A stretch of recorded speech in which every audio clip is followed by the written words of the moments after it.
Тэгэхээр Шандтав компани саяын гүзээлзэн тариалж байгаа хоёр хөлбөмбөгийн одоо технологийн онцлог нь бол газрын гүний хөрсний дулааныг ашиглаад яг өөрийнхөө тэр хөрсөнд байгаа дулааныг ашиглаж байгаагаараа эдийн засгийг өргөж онцлогтой гэсэн.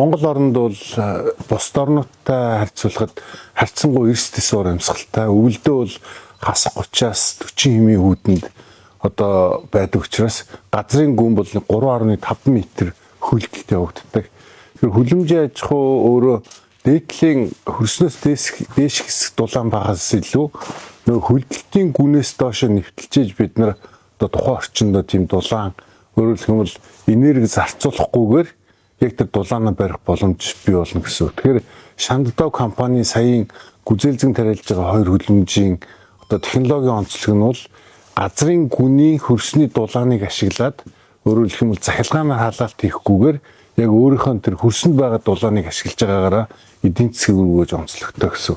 Ер нь бол яг Монгол оронд одоо яг ийм хөрсний гүний дулааныг ашиглаж байгаа нийтлэг ашиглаж байгаа тийм хөлбөмбөгийн технологи бол одоогоор байхгүй.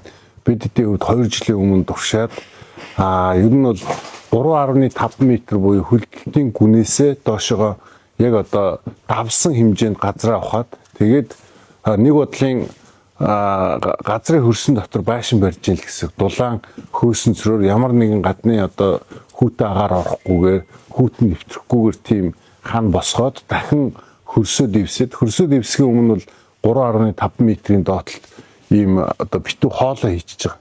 Тэгээд тэр хоолоо нь яаж юм гэхээр халуун агаарыг одоо өвлийн улиралд бол хөрсний гүнд байгаа тэр дулаан агаарыг буцаж вентилятор татаад хөлөмжнийхээ орчныг одоо температураа дулаан нэмэх 18-аас дээш. За яг өдөртөө бол нэг дулаан өдөр бол 30 градус хүртэл ямар нэгэн тэн захилгаан одоо газ нүүрсээр халаахгүйгээр өөрийгөө одоо температураа барих ийм боломжтой даваа талтай хөлбөмбөж гэсэн үг л дээ. Тэгэхээр бид нар бол тариалтыг шууд авчираад хийх гэхээсээ илүү Солонгос улсад одоо яг гүзээлзэн тариалах технологичтой бэлдээд 6 сар бэлдээд тэгээд тэр бэлдсэн хүмүүсээ яг өөрийн энэ чинь ирээд яг Солонгос сурсан Солонгост гүзээлзэн тариалдаг технологи яг тэр чигээр нь Монголдоо ингээд нотгшүүлж явж байгаагаар бас онцлог гэсэн.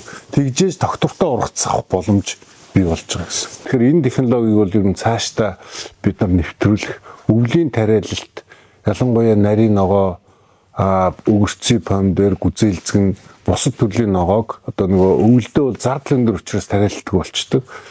Тийм учраас гаднаас заавал импортын хүнс оруулж ирэх болдог. Энэ нь өөрөө яг эрүүл ахуй аюулгүй байдал талаасаа асуудлууд байдаг. Дээр нь өртөг шингэжтэй яг хэрэглэгчдэр энэ асуудлыг шийдэхийн тулд бид нар яг энэ нөгөө хөлбөмбөгийн технологи хөрсний гүнийн дулаан дээр нь бол одоо ямар нэгэн халаалтгүйгээр өвлийн тариалт хийх юм боломжийг бий болгох зорилготой энэ технологи инновацийг бол яг Монголд нотгшүүлж байна гэж бодож байна.